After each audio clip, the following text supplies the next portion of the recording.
ஆரியத்திற்கண்ட அருமறை அந்த கருத்தேயாகும். அருணா சலபஞ்சகமணியை தன் தமிழ் வெண்பாவால் உலகு கழித்தானு வந்து. ஓமரியாதீதரசீவர தகவாரிச குகையில் அறிவாயிரமி பரமாத்துமன் அருணாச்சலரமணன் பரிவால் உளம் முருகானல பரனார்ந்திடு குகையார்ந்து அறிவாம் விழித்திரவாய் நிசம் அறிவாய் அது வெளியாம். அண்ணாமலையாய் அடியேனை நன்றே ஆவியுடல் கொண்டாய் எனக்கோர் குறையுண்டோ? குறையும் குணமும் நீ அல்லால் என்னேனிவற்றை என்னுயிரே எண்ணம் எதுவோ அது செய்வாய். கண்ணே உந்தன் கழலினையில் காதற் பெருக்கே தருவாயே. கண்ணே உந்தன் கழலினையில் காதற் பெருக்கே தருவாயே. ஓமதிமதுர சாபஹஸ்தாம் அபரிமிதாம் மோதபான சௌபாக்யாம் அருணாம் அதிசய கருணாம் அபிநவ குலசுந்தரீம் வந்தே. ஓம் ஐம் ஹ்ரீம் ஸ்ரீம்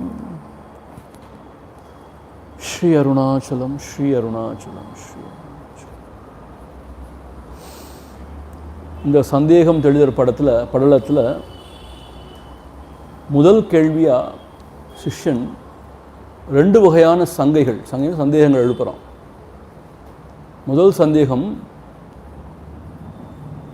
ஆகம வாக்கியத்தின் மூலமாக தான் இதை அறிய முடியும்னு சொன்னீங்களே, அதே சமயத்தில் வாக்குக்கு எட்டாத பொருள்னு சொல்கிறீங்களே, எது சரி?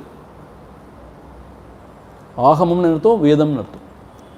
வேத மகா வாக்கியங்கள். ஸோ ஆகம வாக்கியத்தின் துணை கொண்டு தான் அதை அறிய வேண்டும், அதுதான் பிரமாணம், வேத பிரமாணம் அப்படின்னு சொல்கிறீங்க. ஆனால் வாக்குக்கு எட்டாத பொருள்னு சொல்கிறீங்க. எது உண்மை? வாக்குக்கு எட்டுமா எட்டாதா? ரெண்டாவது, உன் இதயத்திலே அதை நீ உணர்வாய்னு சொல்கிறீங்க. ஆனால் மனதால் அறிய முடியாது, மனபுத்தியால் அறிய முடியாதுன்னு திரும்ப திரும்ப சொல்கிறீங்க. எது உண்மை? இதுதான் என்னுடைய சந்தேகங்கள். இதை நீங்கள் நிவர்த்தி செய்ய வேண்டும்னு கேட்குறோம். அதுக்கு ரொம்ப குருநாதர் கருணையோடு என்ன சொல்கிறார்? நீ சொல்கிறது சரிதான்ப்பா.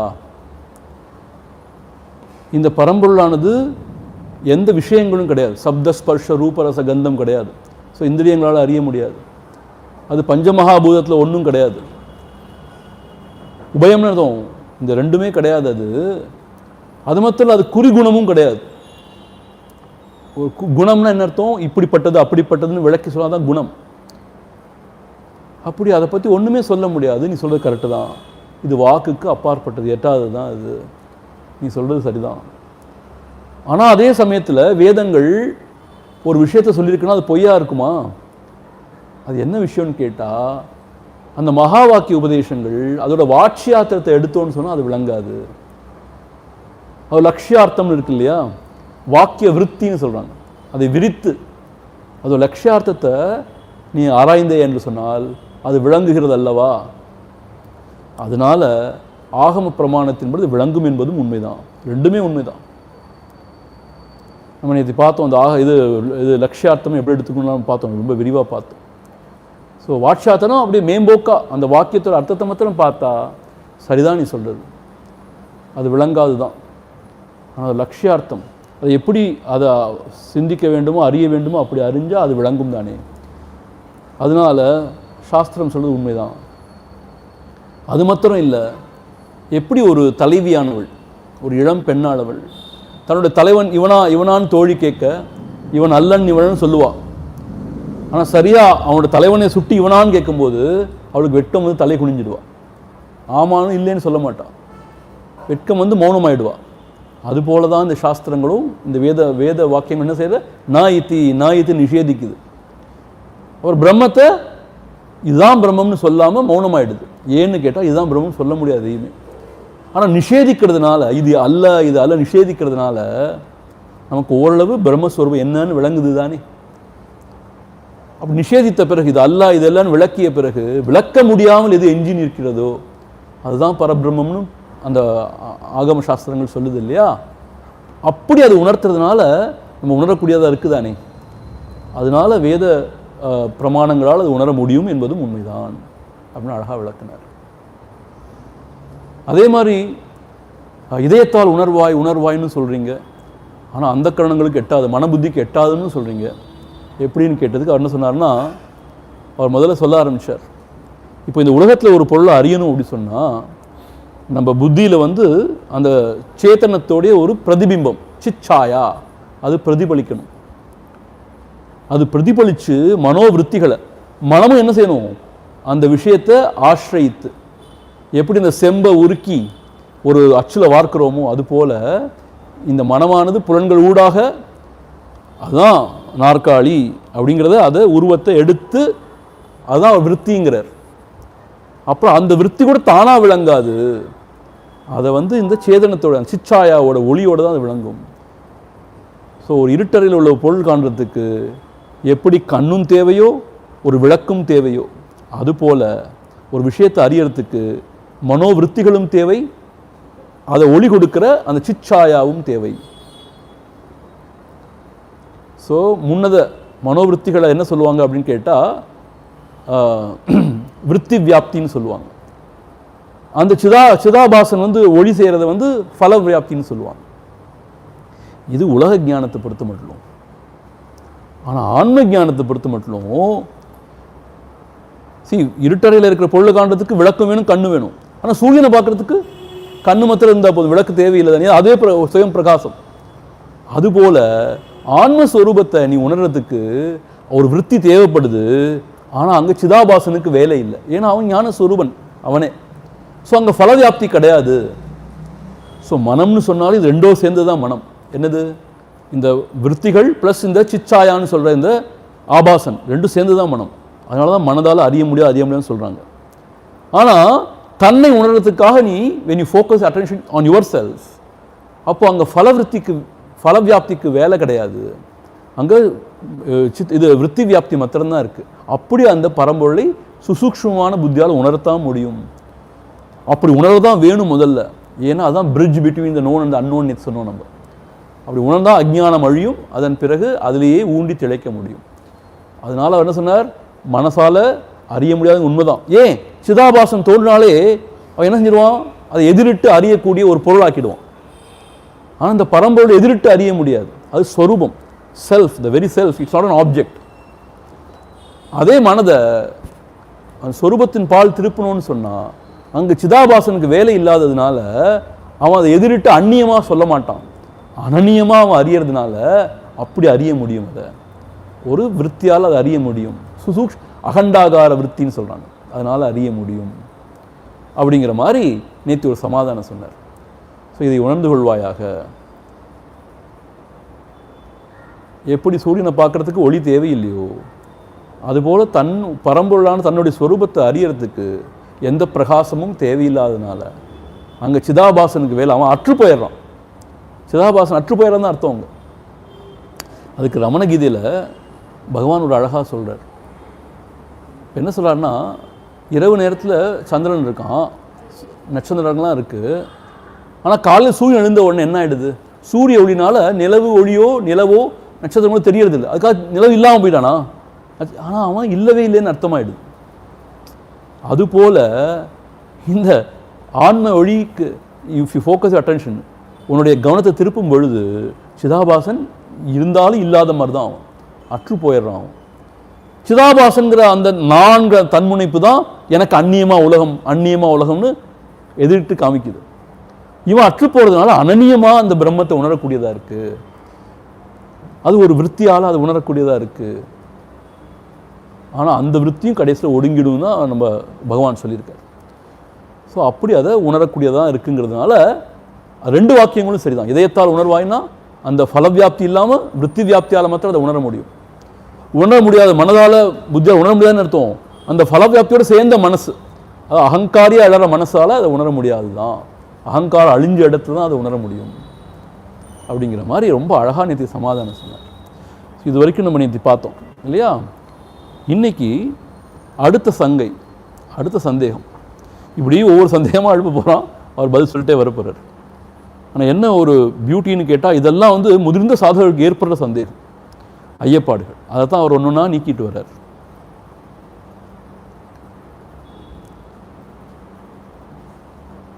நம்ம 14 வரைக்கும் படித்தோமா? 15 படிக்கணும் இல்லையா? இப்போது இதுக்கு என்ன உரையாசிரியர் சொல்கிறாருன்னா, சஞ்சல சுபாவமாய் விஷய பரிணாமமுடைய சித்தம் சமாதி அடையுமாறு எங்கன் என வினாதல். இந்த மனமானது எப்படி சஞ்சலித்து கொண்டே இருக்கு, அது மாத்திரம் விஷயங்களே நாடிக்கொண்டிருக்கு, வெளி விஷயங்களே நாடிக்கொண்டிருக்கு. அப்படிப்பட்ட மனம் எப்படி ஒடுங்கி சமாதி நிலையை அடையிறது அப்படின்னு கேட்குறான். அர்ஜுனன் கேட்ட மாதிரி தான், கிருஷ்ணன்கிட்ட கேட்ட மாதிரி தான் கேட்குறான்.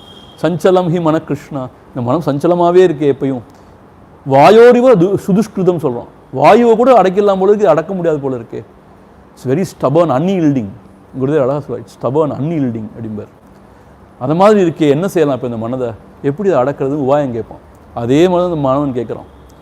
இந்த மனம் சதா சஞ்சலித்து கொண்டே இருக்கே, அது விஷய வாசனைகளால் எப்பயும் உலகத்தையே நாடிக்கொண்டு விஷயங்களையே ஆசிரித்து கொண்டு இருக்கே, இந்த மனம் எங்கே அகமுகப்பட்டு எப்படி ஒடுங்கிறது, எப்படி சமாதி நிலை அடையிறதுன்னு கேட்குறான்.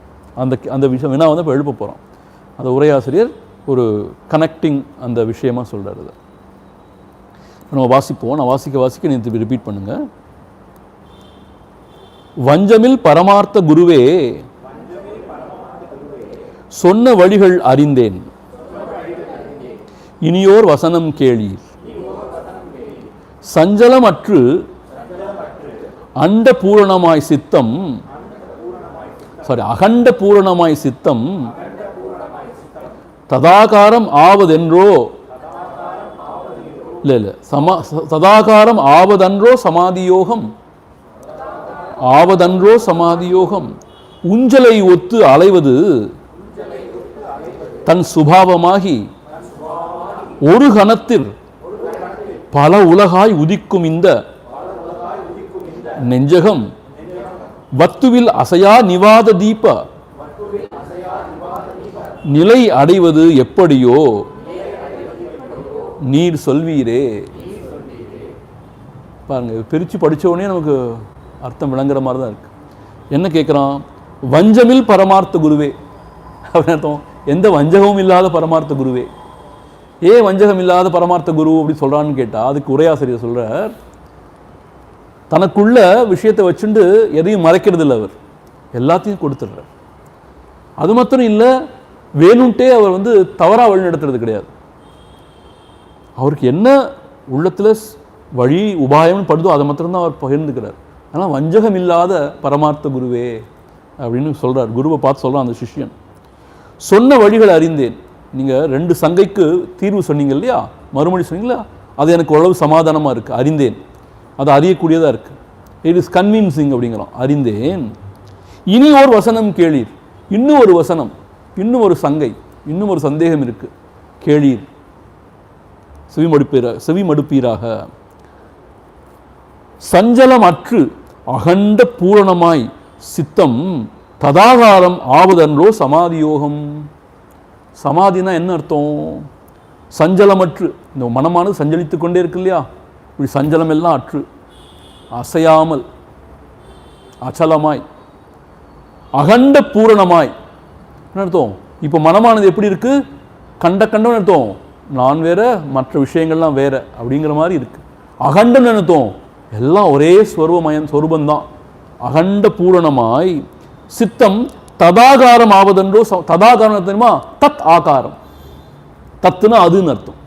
அதுனா இது பிரம்மம். ஸோ அந்த சித்தம்ங்கிற அந்த மனமானது அந்த பிரம்மஸ்வரூபமாகவே ஆவதன்றோ சமாதி யோகம். என்ன அர்த்தம்? ஆடி அலைஞ்சு கொண்டே இருக்கிற மனம், எப்போ பாரு நான் வேற இந்த உலகம் வேறன்னு பேத புத்தியை கற்பித்து கொண்டே இருக்கிற மனம் அசையாமல் அகண்டமாக பூரணமாய் அந்த பிரம்மஸ்வரூபமே நான் அப்படிங்கிற என்ன சொல்லணும், ததாகாரம் அதுவாகவே ஆகி அடங்கி ஒடுங்குதல் தானே சமாதி யோகம். அப்படி இருக்கும் பொழுது ஊஞ்சலை ஒத்து அலைவது தன் சுபாவமாகி அப்படிங்கிற மனதை. ஊஞ்சல் என்னத்துன்னு ஊஞ்சலான்னு நான் யோசித்தேன் முதல்ல. ஊஞ்சல் இல்லை, ஊஞ்சல்னா ஊசல்னு எழுதியிருக்கார் உரையாசிரியர். ஊசல்னு என்னன்னு கேட்டால் பெண்டுலம். ஊசல் ஊசலாகிட்டே இருக்கு இல்லையா? ஸோ இந்த பெண்டுலத்தை போல மனம் இங்கேயும் அங்கேயும் எக்ஸ்ட்ரீம்ஸ் போயிட்டே தானே இருக்கு. ஊஞ்சலை போல் ஊஞ்சலை ஒத்து அலைவது தன் சுபாவமாக, அதே அதோட சுபாவமாக போச்சு. இப்போ பாரு இட் இஸ் கன்ஃபியூஸ்ட். இதுவா அதுவா, சரியா பிள்ளையா, அப்படியா இப்படியா, அலைந்து கொண்டே இருக்கு இந்த மனம். ஒரு கணத்தில் பல உலகாய் உதிக்கும் இந்த நெஞ்சகம். ஒரு கணத்தில் பல உலகத்தை சிருஷ்டி பண்ணிடுது இல்லையா? நம்ம இங்கே தான் உட்காந்துருக்கோம், ஆனால் மனமானது எங்கேயோ போய் எவ்வளோ உலகத்தை சிருஷ்டி பண்ணுது இல்லையா? ஒரு க்ஷணத்தில் எவ்வளோ உலகத்தை சிருஷ்டி பண்ணுற இந்த மனம், இந்த நெஞ்சகம் வத்துவில் அசையாது அந்த வஸ்துவில், அப்புறம் அந்த பரமாத்த அந்த பரம்பொருளில், வஸ்துன்னா இங்கே பரம்பொருள், அந்த வஸ்துவில் அசையாது ஆடாது அசையாது நிவாத தீப நிலை அடைவது எப்படியோ.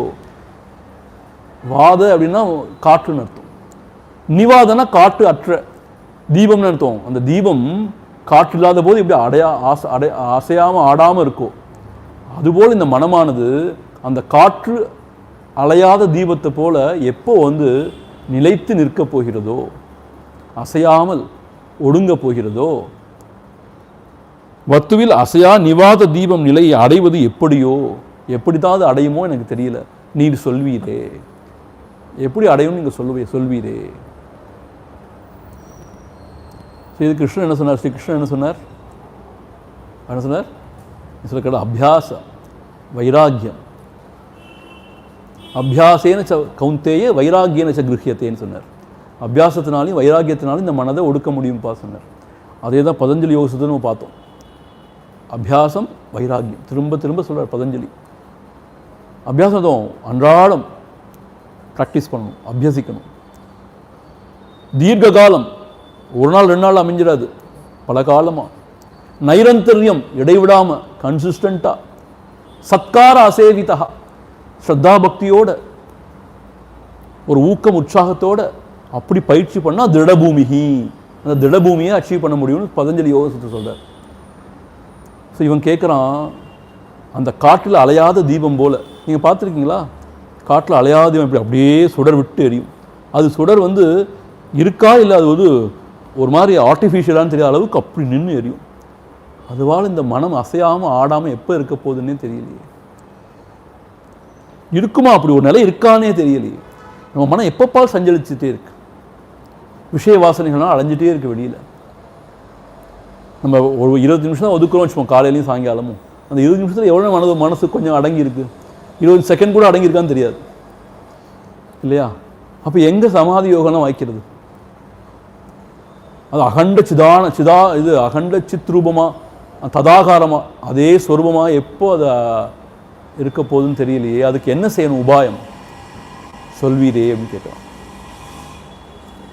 இதுதான் பகவான் என்ன சொல்லுவார்னா, ஏகதேசம் விசாரத்தின் மூலமாக இந்த பரம்பொருளோட சொரூபத்தை உணர்ந்துடலாம். ஆனால் அதிலேயே நிலைத்து இருக்கிறதுங்கிறது பெரிய சேலஞ்ச். தன்னை விடாதிருத்தல் ஞானம், அந்நியத்தை நாடாதிருத்தல் வைராக்கியம் சொல்லுவார். தன்னை விடாது அதுவாகவே நிலைத்து இருத்தல், ஊன்றி இருத்தல், ஃபேர்ம் அபைடன்ஸ்னு சொல்லுவாங்க. அது பெரிய விஷயம். இப்போ பெரிய மகான்கள் இருக்காங்களே, பகவானை போல, சுவாமி தப்போவனத்தை போல், அப்படி பெரிய மகான்கள்லாம் அதுலேயே ஊன்றி திளைத்து இருக்காங்க. அதனால அவங்க அவ்வளோ பெரிய புகழ், அவ்வளோ பெரிய பெருமை. ஊன்றி நிலைக்கணும். அது எப்போ நிலைக்க போதோ தெரியலையே, அதுக்கான உபாயங்கள் சொல்வீர் அப்படின்னு கேட்குறான். ஆச்சா, அதுக்கு குருநாதர் சொல்ல போகிறார். ரொம்ப அழகாக அதை ஆரம்பிக்கிறார், அந்த தாட் ப்ராசஸை. இது ரொம்ப முக்கியமான விஷயம். ஏன்னா இது ரொம்ப ப்ராக்டிக்கல் மாத்திரம் கிடையாது, ரொம்ப ரொம்ப சூட்சமான விஷயத்தை சொல்ல போகிறார்.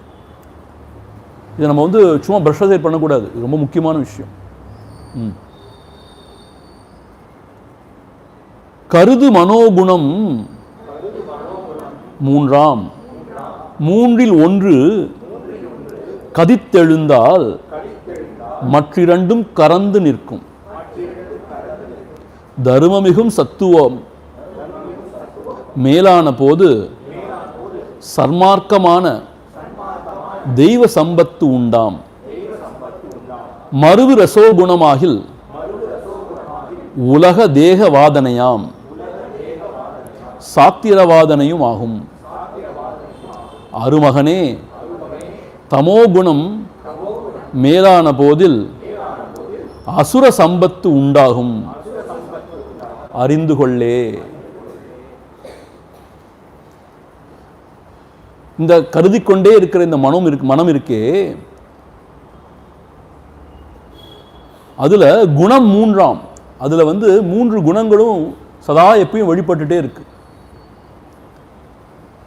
அந்த மூன்றில் ஒன்று கதித்தெழுந்தால், கதித்தெழுந்ததும் ப்ரிடாமினண்டா அது உதித்து எழும்போது மற்ற இரண்டும் கறந்து நிற்கும், மற்ற இரண்டும் அடங்கி இருக்கும். கறந்துனா அடங்கின்னு அர்த்தம். சத்துவம், ரஜஸ், தமஸ், மூன்று குணங்கள் இருக்கு. இந்த மூன்று குணங்களும் இந்த மனதுணோடாக இயங்கிக் கொண்டே இருக்கு எல்லா ஜீவராசிகளுக்குள்ளேயும். ஆக்சுவலாக மனமானது சத்துவ பிரதானம் தான் அது. ஏன்னா அது ஞானேந்திரியத்தோடு சேர்ந்தது மனம். அதோடு சேர்ந்து விஷயங்களை அறியறதுனால சத்துவ பிரதானம் தான் அது.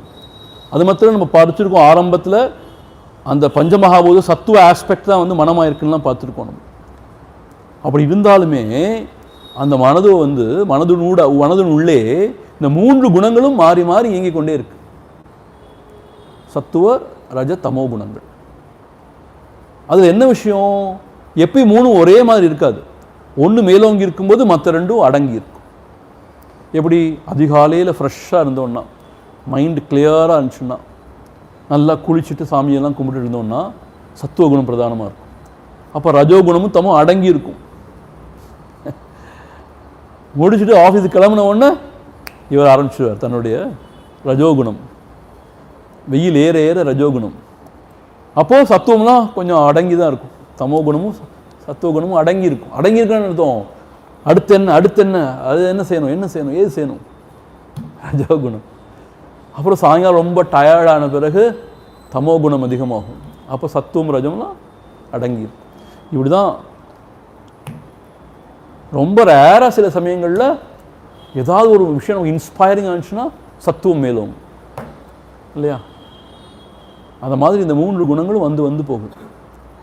இது என்ன சொல்றாருன்னு கேட்டால், தர்மமிகு சத்துவம் மேலான போது, தர்ம வழியிலே நம்ம செலுத்தக்கூடிய, சன்மார்க்கத்திலே செலுத்தக்கூடிய இந்த சத்துவ குணம் மேலான போது, ஒரு ஜீவராசிட்ட அல்லது ஒரு சாதகன்ட்ட சத்துவம் மேலோங்கி இருக்கும் பொழுது சன்மார்க்கமான தெய்வ சம்பத்து உண்டாம். சன்மார்க்கத்தில் செல்லக்கூடிய தெய்வ சம்பத்து. அவனுக்கு பொறுமை, அடக்கம், நிதானம் இதெல்லாம் அவனுக்கு இருக்கும். விவேகம், வைராக்கியம் இதெல்லாம் தெய்வ சம்பத். சரி, பகவத்கீதையில் இந்த தெய்வ அசுர சம்பத்தை பற்றி அவ்வளோ சொல்கிறார் பகவான் ஸ்ரீகிருஷ்ணர். நல்ல இயல்புகள்லாம் பொருந்தி இருக்கும் உனக்கு. அப்போது எப்போ பாரு பணம் பறக்க மாட்டான், போகத்திலே ஈடுபட நினைக்க மாட்டான், இதுக்கும் உயர்ந்த ஒரு விஷயம் இருக்குன்னு நினைப்பான், அதுக்கான சாதனைகள் பண்ணணும்னு தவிப்பான், அதுக்கான நேரம் ஒதுக்குவான். அப்போ தெய்வ சம்பத் அதெல்லாம். அப்படிப்பட்ட தெய்வ சம்பத்து எப்போ உண்டாகும்? சத்துவகுணம் மேலோங்கி இருக்கும்போது தான். அப்படி சத்துவகுணம் மேலோங்கி இருக்கும்போது தான் சன்மார்க்கத்தில் போகணுங்கிற ஒரு நினைப்பே வரும். இல்லாட்டி எப்பயும் துர்மார்க்கம் தான். புலன் வழியே போனால் துர்மார்க்கம் தான். சன்மார்க்கம் அர்த்தம் புலன்களை வசப்படுத்தி மனதை அசையாமல் செஞ்சு அந்த பரம்பொருள் நாடுறது தான் சன்மார்க்கம்.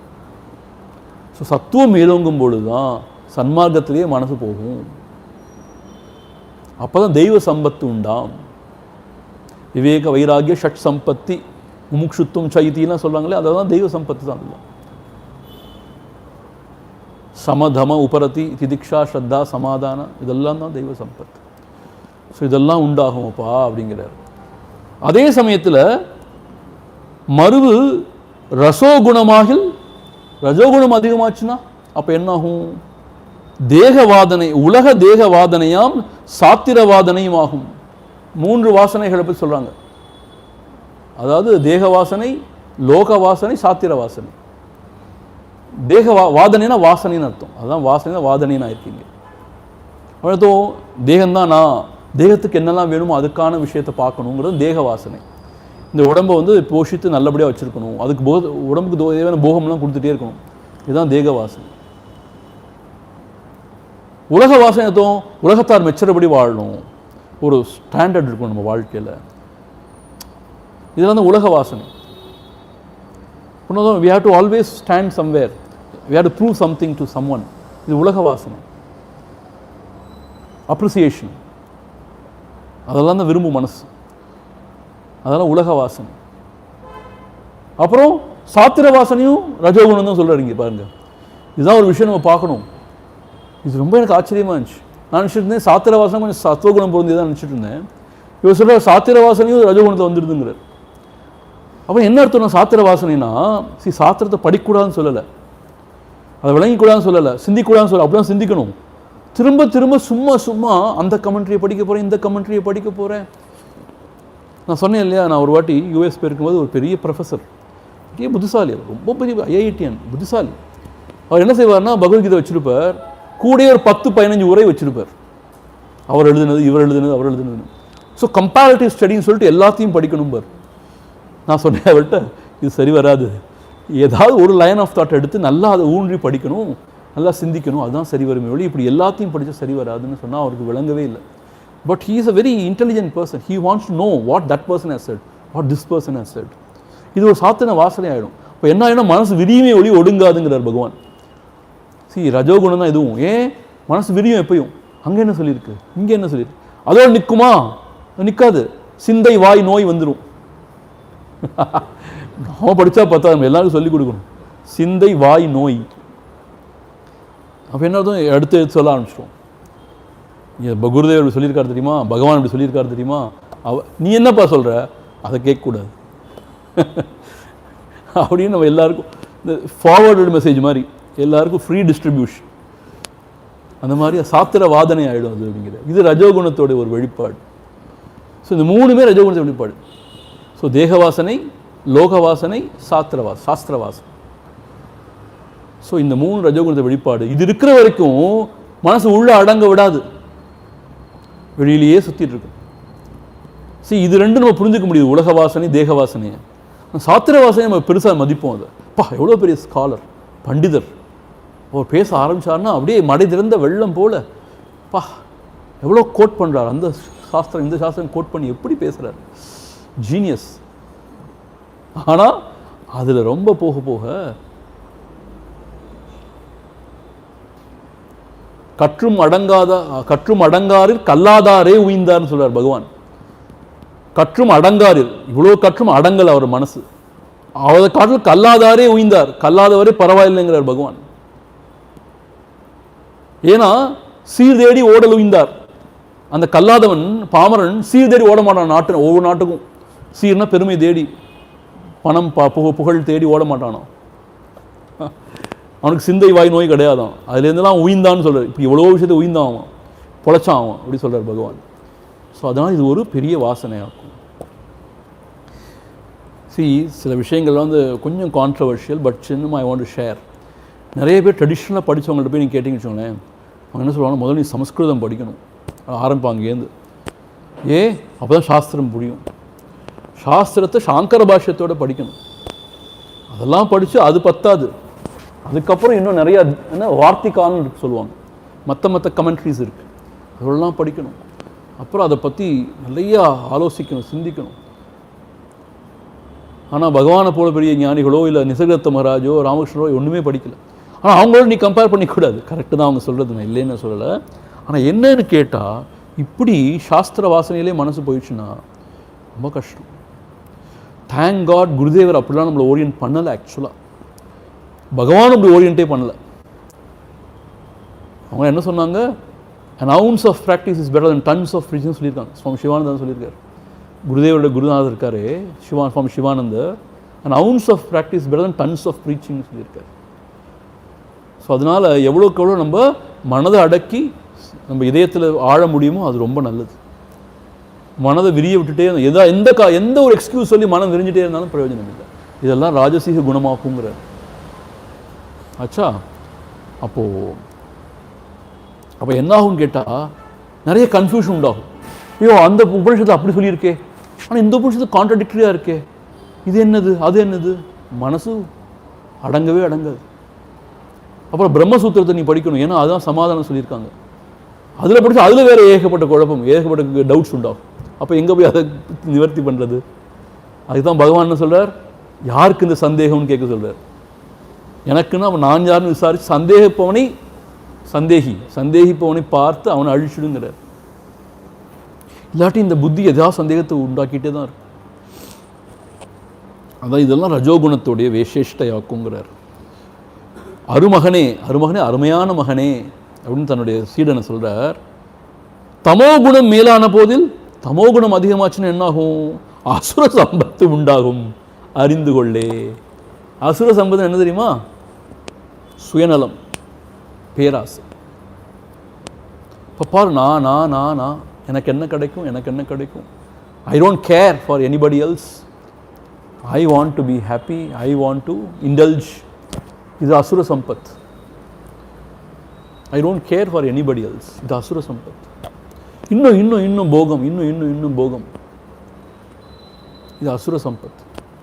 அப்படி மாத்திரம் இல்லை, எனக்கு 2 கண்ணு போன அடுத்தவனுக்கு 1 கண்ணாவது போயிடணுங்கிற மாதிரி, அடுத்தவனை கெடுத்து குட்டிச்சவராக, இதெல்லாம் அசுர சம்பத்.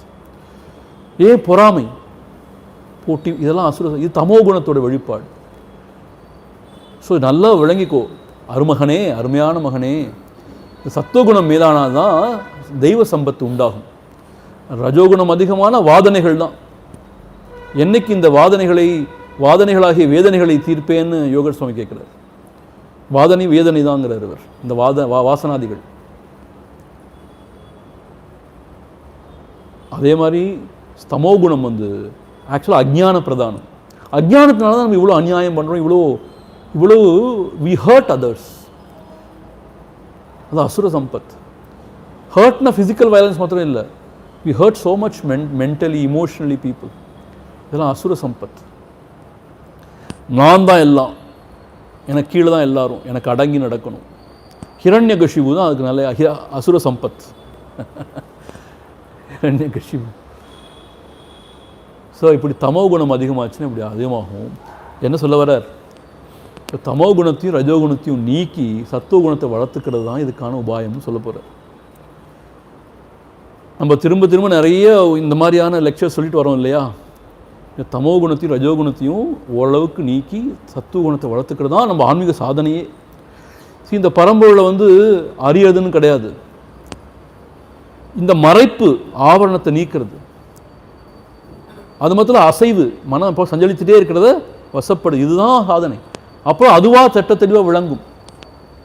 மனம் அச்சலமாயிடுச்சுன்னா, தெளிஞ்சிடுச்சுன்னா அதுவாக விளங்கும் எல்லாம். நம்ம அதை அறிய வேண்டிய அவசியம் இல்லை, அது புதுசாக உருவாக்க வேண்டிய அவசியம். அது எப்பயுமே நம்ம சொரூபமாகவே இருக்குது. இதுதான் சாதனை. இதுதான் அழகாக சொல்கிறார் பாருங்க. ஸோ ஒன்று பிரதானமாக இருக்கும்போது இன்னும் மற்ற 2 அடங்கி இருக்கும். ஒரு மனிதனுக்குள்ளேயே இது மாறி மாறி வந்துட்டுருக்கும். நம்ம சத்துவ பிரதானமாக இருக்கலாம், ஆனால் அதுக்காக ரஜோகுணமும் இல்லாமல் போகுன்னு சொல்ல முடியாது. சில சமயம் ரஜோகுணம் தலைதூக்கும், தமோ குணம் தலைதூக்கும். ஈவன் அந்த ஜீவன் முக்தனுக்கு கூட இந்த 3 குணங்களும் விளையாடும். ஆனால் அவனுக்கு என்ன தெரியும்? அவனுக்கு குணேஷு வர்த்தந்தே இதிமத்துவான சஜ்ஜத்தை, குணங்களோட விளையாட்டு இது, எனக்கு அதுக்கு சம்பந்தம் இல்லைன்னு அவனால் இருக்க முடியும். 3 குணங்களோட விளையாட்டுக்கும் எனக்கு சம்பந்தம் இல்லைன்னு அவன் சாட்சி மாத்திரமாக இருக்க முடியும். அதான் அவன் குணாதீதன்னு சொல்கிறார் பகவான் ஸ்ரீகிருஷ்ணர். ஸோ அதனால் இந்த 3 குணம் இப்படி சேஷ்ட செய்யுது. உனக்கு தெய்வ சம்பத்து உண்டாகி சன்மார்க்கத்தில் நீ போகணுன்னா சத்துவத்தை வளர்த்துக்கணுங்கிறது தான் இங்கே ஐடியா.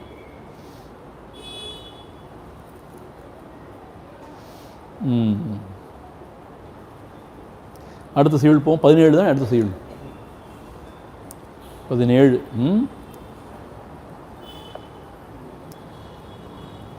ராஜத தாமதங்கள் அடைந்திருத்தலின் சன்மார்க்கத்தின் நிரந்தர அனுசந்தானத்தால் அவை நீங்க அது சமாதியை அடையும் என்று 15ஆம் செய்யுள் செய்த சங்கைக்கு உத்தரங்கூறல் அப்படின்னு கனெக்ட் பண்ணியிருக்கார் இந்த அடுத்த வருஷத்துக்கு.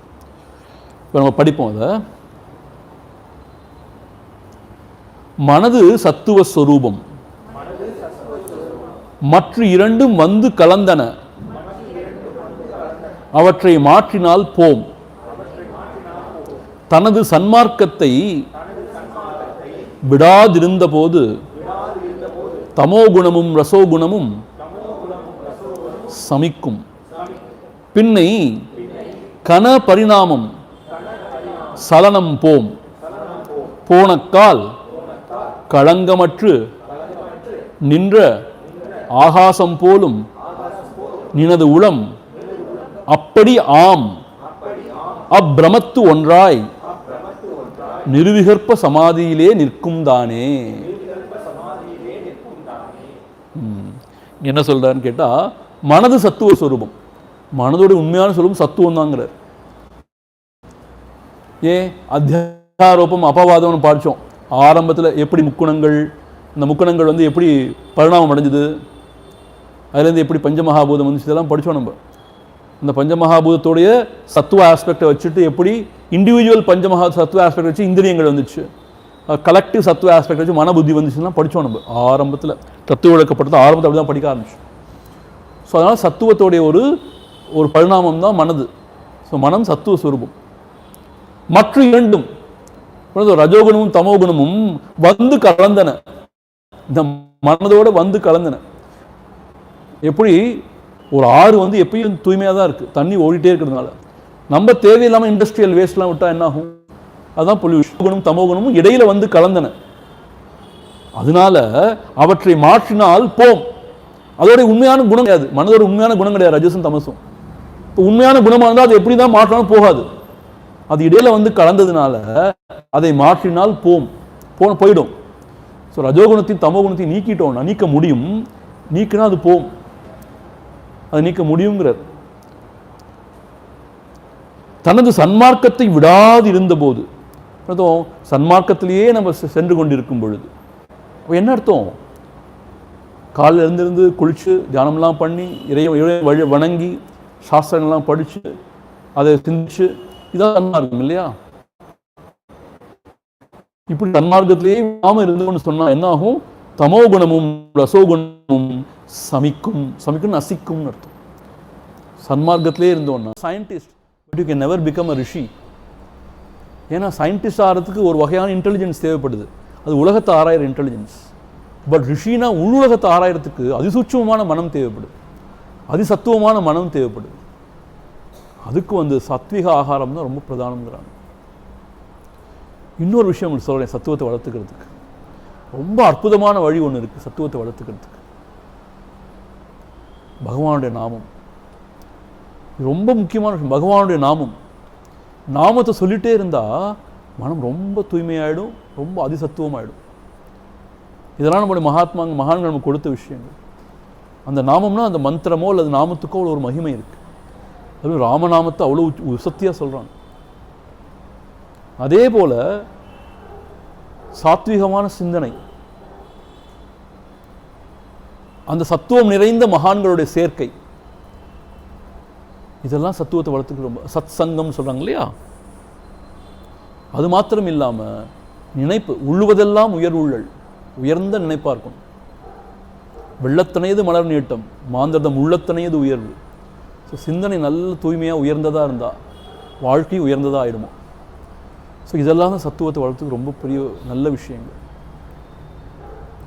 ஒன்றும் இல்லை, நம்ம வந்து நம்மளுடைய குருநாதரோ இல்லை நம்ம சாஸ்திரங்களையோ அன்றாடம் படித்தோன்னா அவ்வளோ இன்ஸ்பைரிங்காக இருக்குது டெய்லி இல்லையா? It keeps as going. அதெல்லாம் தான் சத்துவம்.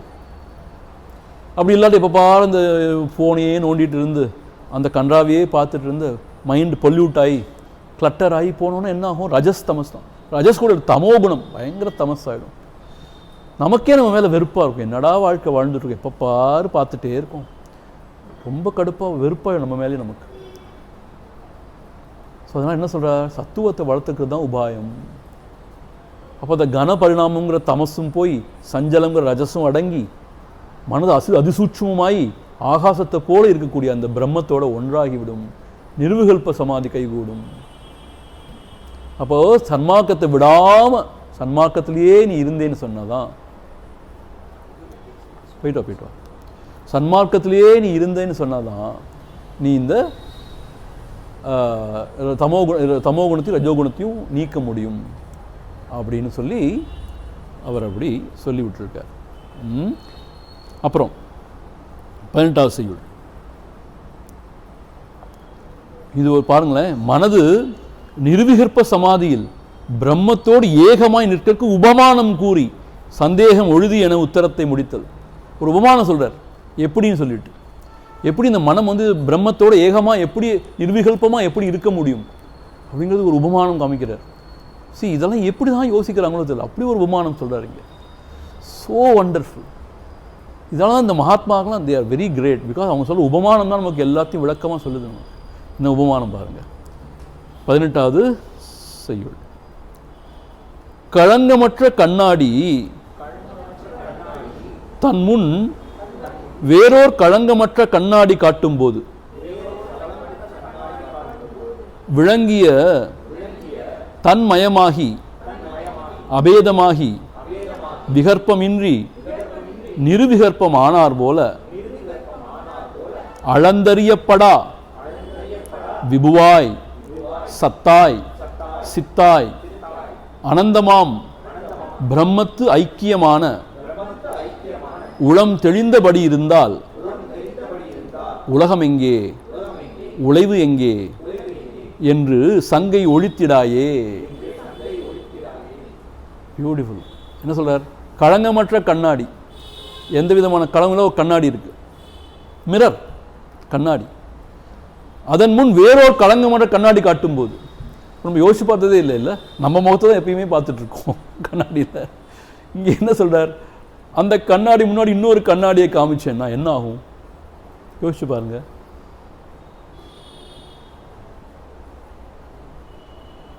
இந்த கண்ணாடியோட பிரதிபிம்பங்க தெரியும், ஆனா ஒண்ணுமே தெரியாது, எந்த மாற்றமும் இருக்காது. ஏன்? ரெண்டுமே களங்கமற்ற தன்மையினால இதோட பிரதிபிம்பம் அதில் விட அதோட இது விழுந்தாலுமே ஒரு எண்ணமும் மாற்றமே இல்லாத மாதிரி தான் இருக்கும். அதான் களங்கமற்ற கண்ணாடி தன்முன் வேறொரு களங்கமற்ற கண்ணாடி காட்டும் போது விளங்கிய தன்மயமாகி, அந்த பிம்பமும் அந்த கண்ணாடி உள்ள அந்த ஆகாசமும் ரெண்டு வேற வேற இருக்காது இல்லையா? தன்மயமாகி அபேதமாகி எந்த வேற்றுமையும் இருக்காது. விகற்பமின்றி, ஒரு விகற்பம் அர்த்தம் வேற்றுமை உணர்வு, நிர்விகற்பமாய் அப்படி ஆகிறது போல என்ன ஆயிடும்? இந்த மனமும் இந்த உளமும் பிரம்மமும் ஒன்றாய் நிர்விகற்பமாய் அந்த சமாதியில ஆழ்ந்து விடும் அப்படிங்கிறார். அளந்தறியப்படா விபுவாய், விபுனா ஆகாசம்னு அர்த்தம். அளந்தறியப்படாத விபுவாய் அர்த்தம் எல்லையே இல்லாத, அளக்கவே முடியாத எல்லையே இல்லாத விபுவாய் ஆகாசம் போல, சத்தாய் சித்தாய் ஆனந்தமாய் அந்த பிரம்மத்து ஐக்கியமான உளம், அந்த பிரம்மத்தோடு ஐக்கியமாயிடுது அந்த உளம். பிரம்மம் வேற மனம் வேற அப்ப சொல்ல முடியாது. ஒரு கண்ணாடி முன்னாடி இன்னொரு கண்ணாடி காமிச்சா இந்த ஒரு கண்ணாடி பிரதிபிம்பமா அந்த கண்ணாடி பிரதிபிம்பமா அப்படி ஒண்ணுமே சொல்ல முடியாது. எல்லாம் அபேதமாகி நிர்விகற்பமாகிடுது. அதுபோல இந்த பிரம்மமும் மனமும் ஒன்றாய் அபேதமாய் நிர்விகற்பமாய் ஆகி உளம் தெளிந்தபடி இருந்தால், இங்கதான் முக்கியம். அந்த உளம் பிரம்மத்தோடு ஒன்று எப்பயுமே தெளிந்து இருந்தால், அப்படி எப்பயும் தெளிந்து இருக்காது. ஆரம்பத்தில் ஆரம்பத்தில் தெளிந்திருக்கும், அப்புறம் திருப்பி சங்கடம் வந்துடும், இந்த ரஜோ தமோ குணம் வந்துடும். நம்ம ரீசெண்டாக கூட எங்கேயோ படித்தோமே இப்போ, இதுதான் தத்துவ விளக்கப்படம் தான் படித்தோம் நினைக்கிறேன். திரும்பி இது வந்துடும். எது? இந்த சந்தேக விபரீதம்லாம் வந்துடும். அஜ்ஞானம் சந்தேகம் விபரீதம்னு சொன்னார். திரும்ப வந்துடும் அது சந்தேக விபரீதம், ரஜோகுணம் தமோ குணத்தோட கலப்பு. தெளிந்தபடி இருந்தால் உலகம் எங்கே? இது என்ன தெரியுமா விஷயம்? தமோ குணம் இல்லாதனால சொலிடிஃபை ஆன நமக்கு அந்நியமான உலகம் காட்சி இல்லாமல் போயிடும். உழைவு எங்கே? உழைவுன்னு அர்த்தம் அசைவு, மனம் அசைஞ்சிட்டே இருக்கிறது. மனதில் அந்த விஷய வாசனைலாம் அற்று போச்சுன்னா அசையறதுக்கான காரணமே இல்லை. மனம் ஏன் அசையுதுன்னா விஷய வாசனைலாம் அசையுது, மனம் அலைகிறது. விஷய வாசனையும் இல்லாமல் போச்சுன்னா ஏன் விஷய வாசனை இல்லாமல் போது? உலகமே இல்லைன்னா அப்புறம் எங்கேருந்து விஷயம் வரும்? விஷய வாசனை எங்கேருந்து? அதுக்கு என்ன ஸ்கோப் இருக்குது? அலைவு எங்கே? அப்போது உலகங்கிற தனியாக ஒரு இருப்பு அது கிடையாது அப்படிங்கிற ஒரு ஐடியாவே இல்லை. அதனால் உண்டார அசைவும் கிடையாது. உழைவு எங்கேன்னு கேட்குறார். என்று சங்கை ஒழித்திடாயே என்று உன்னுடைய சந்தேகத்தை நீ தீர்த்து கொள்வாயாக. என்ன அர்த்தம்? இந்த சத்துவத்தை அதிகமாக பெருக்கின்றேன்னு சொன்னால், தமோகுணம் ரஜோகுணம் அற்று போயிடுச்சுன்னா, அந்த மனமானது பிரம்மத்தோட எல்லையில்லாத ஆகாசம் போன்ற அந்த பிரம்மத்தோடு ஒன்றாக, அது தன்மயமாகினது அதோடு ஒன்றாக நிருவிகற்பமாக, பேதம் இல்லாமல் நிருவிகற்பமாக ஆகக்கூடிய நிலை இருக்கு. அப்படியே உள்ளம் அதே நிலையில் இருந்தால், தெளிந்தபடி இருந்தால், அப்படி தெளிந்தபடி இருந்துச்சுன்னு சொன்னான், அதுதான் பரிபக்குவம்ங்கிறது. சரி, ஆரம்பத்தில் என்ன ஆகும்னு கேட்டால் இருக்கும், ஆனால் திருப்பி திருப்பி ரஜோகுணம் தமோகுணம் கலந்துடும். அப்போ என்ன சமைச்சு கத்வா நிவர்த்தந்தேலாம் பொய்யான்னு கேட்டால் அது மெய்யா பொய்யான்னு அவங்கள்ட்ட தான் கேட்கணும். ஏன்னு கேட்டால் மனம் ஒழிந்த நிலைன்னு சொல்கிறாங்க. அந்த நிலையில் வேணால் அது மெய்யா இருக்கலாம். ஆனால் ஓரளவுக்கு அந்த பரபிரம்மத்தில் அதோட உணர்வோடு இருக்கிறாங்க. இருந்தாலும் திரும்ப இந்த சம்சாரம் முளைத்து கொண்டே இருக்க சான்ஸ் இருக்கான். அதாவது அகங்கார நாசம் ஆற வரைக்கும், அகங்காரம் முளைத்து கொண்டே இருக்க வரைக்கும், வாசனாதிகள் இருக்கிற வரைக்கும் இந்த விஷய வாசனை எல்லா வாசனையும் இருக்க சான்ஸ் இருக்கு. அந்த வாசனாக்ஷயம்னு சொல்கிறாங்க இல்லையா? அதான் சத்துவத்தோட தெளிந்து இருந்தால், தெளிந்தபடி இருந்தால் உலகம் எங்கே, உழைவும் எங்கே? அப்போ உலகமும் கிடையாது, உழைவும் கிடையாது. அப்படிப்பட்ட மகா ஞானி எப்பயும் பிரம்மத்தோட பிரம்மமாகவே இருக்கின்றான். பிரம்மவித் பிரம்ம இவ பவதி. அப்படி இருக்கக்கூடிய நிலை வரும். ரகசியம் என்ன? சத்துவத்தை, அதிசத்துவத்தை வளர்த்து கொள்வது தான். அப்போது ரஜோகுணம் ஆசை, பற்று, இதெல்லாம் ரஜோகுணம். நான், எனது, கர்த்திருத்வமானம், போத்ருத்வமானம், இதெல்லாம் ரஜோகுணம். போகம், இப்போ பாரு போகம், சுயநலம், பொறாமை, இதெல்லாம் தமோகுணம். இதெல்லாம் விட்டொழிச்சு சத்துவத்தையே பெருக்கணும்னா, தெய்வ சம்பத்து உண்டாச்சுன்னா, சன்மார்க்கத்திலேயே போக முடிஞ்சதுன்னா, அப்போ இந்த மனமானது பிரம்மத்தோட ஐக்கியமாக அந்த கன பரிணாமத்தையும் விட்டுட்டு, அசைவையும் விட்டுட்டு, எப்படி ஒரு கண்ணாடியில் இன்னொரு கண்ணாடியை காமிச்சா அது அபேதமாக நிர்விகற்பமாக இருக்குமோ, அதுபோல் மனமானது, உளமானது பிரம்மத்தோட ஒன்றி அந்த நிர்விகற்ப சமாதி கைகூட வாய்ப்பு இருக்கிறதுன்னு சொல்கிறேன்.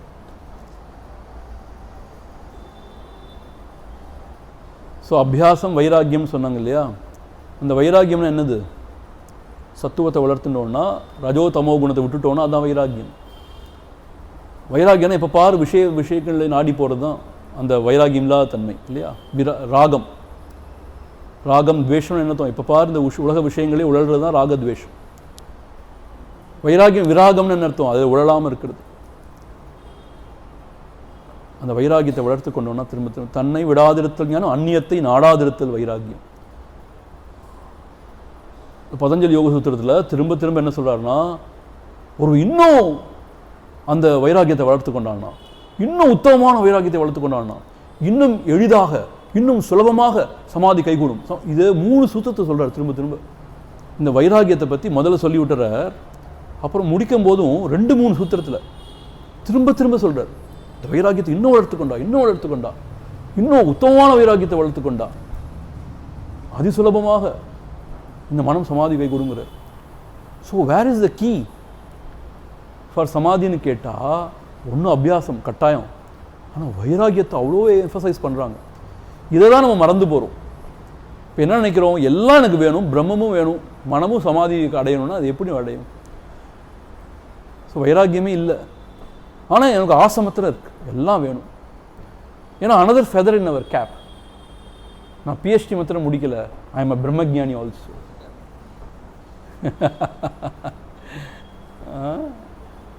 நான் பிரம்மஜானிங்கிற அகங்காரம் ஒழியணும் இல்லை, அப்போ தான் நம்ம பிரம்மஜானியாக இருக்க முடியும். ஸோ பிரம்மஜானம் தான் இருக்குது, பிரம்மஜானி இருக்கானே தெரியாது. ஸோ அதனால இதெல்லாம் அகங்கார சேஷ்டை. இது அடங்கின இடத்துல தான் உலகம் எங்கே உழைவும் எங்கே என்று சங்கை ஒழிந்திடாயே அப்படின்னு அவருடைய சங்கைக்கு தீர்வு சொல்லிட்டார். என்ன சங்கை? அதுவே மறந்து போச்சோம். என்ன என்ன என்ன சந்தேகம்? இந்த மனமானது இப்படி அலைந்துட்டே இருக்கே, இது எப்படி அடக்கிறது? நிவாத தீபம் போல் அது நிச்சஞ்சலமாக செய்ய முடியுமா? அதை முடியுமா முடியாதா அப்படின்னு கேட்டதுக்கு சத்துவத்தன்யை பெருக்கி கொண்டா ரஜோகுணம் தமோ நீக்கினேன்னா அது செய்ய முடியும்னு சமாதானம் சொல்லிட்டார். ஓகே, அடுத்து இன்னொரு சங்கைன்னா சந்தேகம். இது என்ன சந்தேகம்னு கேட்டால் அதுக்கு உரையாசிரியர் சொல்கிறார், மனம் போக சாதனமாகலானும் மனம் இருந்தோர் முத்தராகலானும் அவருக்கு அகுதின்றி போகம் கூடுமா எங்கன் என வினாதல். என்னொருத்தன் கேட்டால் மனம் இருந்தால் தான் போகத்தை அனுபவிக்க முடியும். ஆனால் மனம் இறந்தவனா ஞானின்னு சொல்கிறோம், ஜீவன் முக்தன்னு சொல்கிறோம். ஆனால் ஜீவன் முக்தன் கூட இந்த உலகத்தில் வாழும்போது அவன் பிராரப்தம் இருக்கிற வரைக்கும் ஏதோ ஒரு போகத்தை அனுபவிச்சு கொண்டு இருக்கிற மாதிரி இருக்குது. அது எப்படி சாத்தியம்?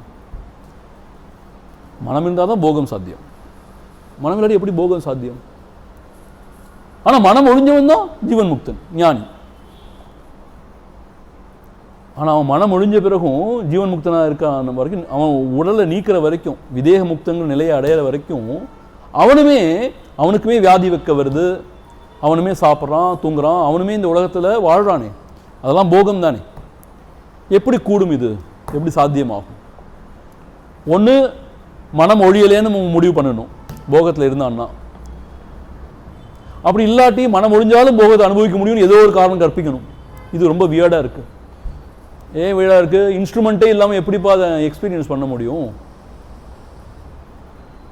எப்படி பாருங்க, இந்த ஒவ்வொரு சந்தேகமும் ரொம்ப ரொம்ப ஆழமானது, ரொம்ப ஷார்ப்பாக இருக்கு. இது முதிர்ந்த சாதகர்களுக்கு ஏற்படக்கூடிய சந்தேகம். இதெல்லாம் அதான் கேட்க போகிறோம். ஏகமாய் மனம் இறந்தால்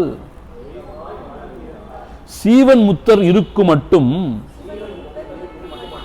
பிராரப்தம்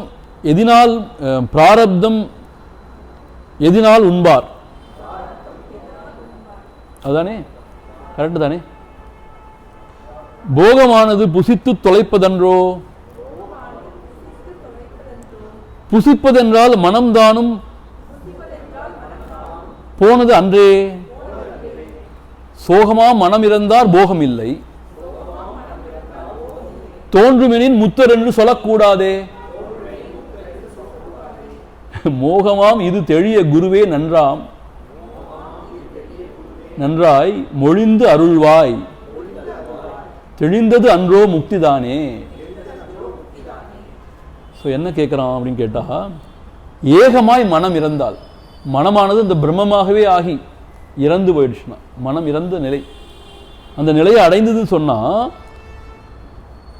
அப்படிப்பட்ட சீவன் முக்தர் இருக்கு மட்டும் பிராரப்தம் எதினால் உண்பர். எப்படி அந்த பிராரப்தத்தை அனுபவிப்பர்? உண்பர்னா அனுபவிப்பர். அந்த பிராரப்தத்தை எப்படி அனுபவிப்பர்? எதினால்? எந்த இன்ஸ்ட்ருமெண்ட், எந்த கருவி கருணாதிகளை கொண்டு அந்த பிராரப்தத்தை அனுபவிக்க முடியும்? மனம் இறந்து போயிடுச்சு அப்படி சொன்னா, அந்த ஜீவன் முக்தி இருக்கு மட்டும், அந்த உடல் மனசோடு அவரும் இருக்கிற மாதிரி தான் நம்ம பார்க்குறோம். விதேக முக்தின்னு சொன்ன பிறகு தான் அவர் இல்லாமல் போயிடுறார். தேகம் மனமெல்லாம் இல்லாமல் போயிடும்.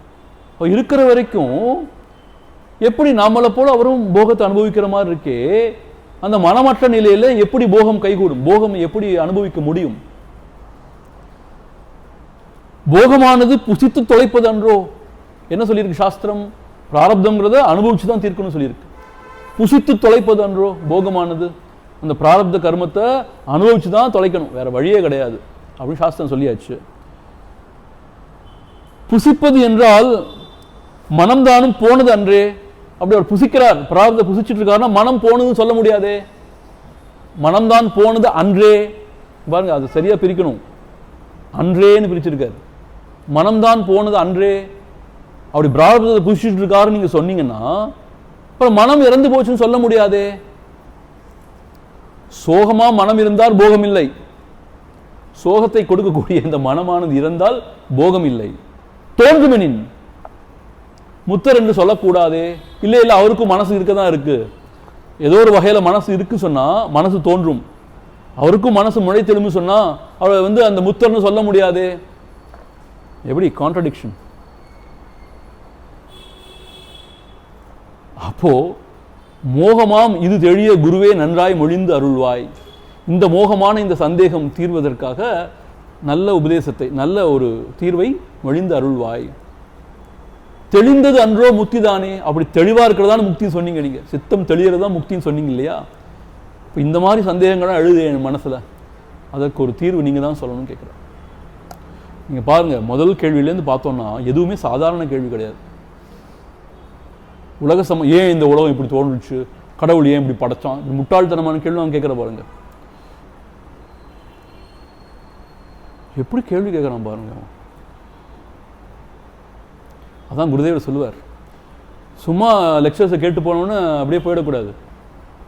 குருவோட தாடியை பிடிச்சி உழுக்கணுமா, இது என்னது இப்படி இருக்கே, அது எனக்கு புரியலை, இது சரியில்லை, நீங்கள் சொல்றது விளக்கமா இல்லை, ஏதோ கான்ட்ராடிக்ஷன் இருக்குன்னு சொல்லிட்டு அவரை உழுக்கணும்னு சொல்லுவார் குருதேவர். அதான் அந்த சந்தேகத்தை கேட்குறான். இந்த சந்தேகத்தை கேட்கறதுனால அவன் வந்து ஒரு அரகண்டா குருவை வந்து கான்ஃபரண்ட் பண்றான்னு கிடையாது. He wants to clarify. அப்போதான் அவன் அந்த நிலைச்சிருக்க முடியும், அந்த சந்தேக விபரீதம் இல்லாமல் அந்த நிலையில் நிலைச்சிருக்க முடியும். ஸோ அவன் ரொம்ப பொலைட்டாக, ரொம்ப ரெஸ்பெக்ட்ஃபுல்லாக தான் கேட்குறான். ஸோ அப்படி கேட்குறான். அதுக்கு குருநாதர் என்ன சொல்ல போகிறார் பார்ப்போமா? புரிஞ்சுதானே உங்களுக்கு? இந்த டவுட் புரிஞ்சுதானே? சங்கைக்கு உத்தரம். உத்தரம்னா பதில்னு அர்த்தம். என்ன சொல்றார் பதில்? மனநாசம் சொரூபம் என்றும் அரூபம் என்றும் வகுத்துரைப்பார். இரு வகையா வரும் இவற்றில் வினவாத சீவன் முத்தரிடத்தில் ஒன்றும் விதேக முக்தரிடத்தில் ஒன்றும் மேவும் கண்டாய். தனதான சத்துவமாய் மனம் சேஷித்து தமசு ரசசுகள் நசித்தல் சொரூபநாசம். அனகா சத்துவம் தானும் இலிங்க தேகம் அடங்கும் போது அடங்குதலே அரூபநாசம். பாருங்க, இன்னொரு கதை வருவார் குருநாதர். இன்னொரு கதை. என்ன கதை இது? என்ன சொல்றாருன்னா, மரணநாசம்ங்கிறது 2 வகையா இருக்குப்பா அப்படிங்கிறார். இது வரைக்கும் மரணநாசம் சொல்லிட்டு வந்தீங்க, இப்போ திடீர்னு 2 வகையா இருக்குன்னு சொல்றீங்களே. ஆமா, அதான் நீ துருவி கேட்க நாங்கள் சொல்லுவோம். இன்னும் மேலோட்டமா நீயும் கேட்டு போயிட்டா நாங்களும் அப்படியே விட்டுருவோம். இப்போ நீ ஒரு கேள்வி கேட்டிருக்க, ரொம்ப ஷார்ப்பான பாயிண்டடான கேள்வியை கேட்டிருக்க நீ. அப்போ நான் சொல்லி தான் ஆகணும் உனக்கு. இந்த மரணநாசம் சொல்றதும் 2 வகையா இருக்கு. அது எப்படி? சொரூபம் என்றும் அரூபம் என்றும் 2 வகையா இருக்கு. அப்புறம்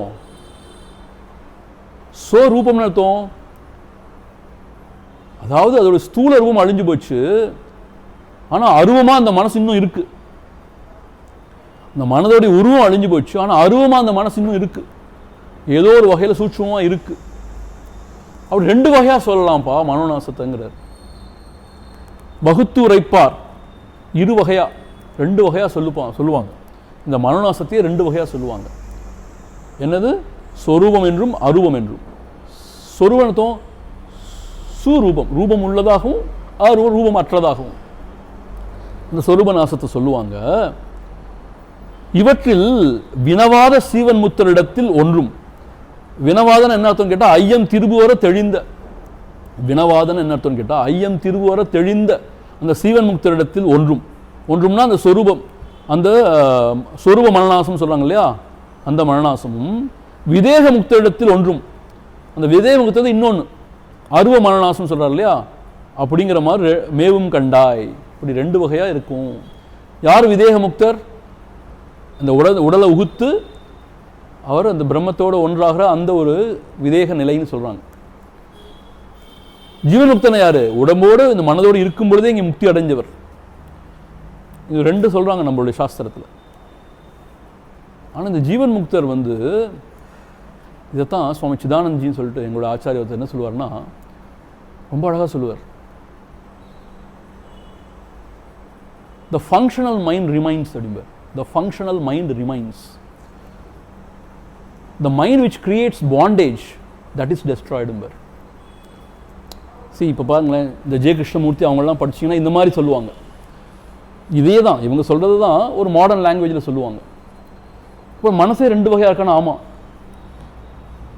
என்ன மனசுனா என்னது? மனசோட இயல்பு மனசுனா என்னதுன்னு கேட்டால், பேதத்தை உண்டு பண்ணிகிட்டே இருக்கிறதா மனசு. பேதம்னா என்னது? நான் வேற, நான் காண்ற காட்சி, இந்த உலகம்லாம் வேற வேற, இப்படி பேதத்தை உண்டு பண்ணிகிட்டே இருக்கிறதா மனசு.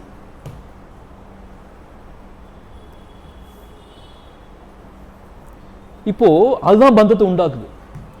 ஏன்னா எனக்கு அந்நியமாக ஒரு உலகம் இருக்குன்னு சொன்னால் நான் குறுகி போயிடுறேன், உலகம் இருக்குன்னு ஒரு நம்பிக்கை வந்துடுது, அப்போ ராகத்வேஷம் வந்துடுது, அப்போ ஆசைகள் வந்துடுது, எல்லாம் வந்துடுது.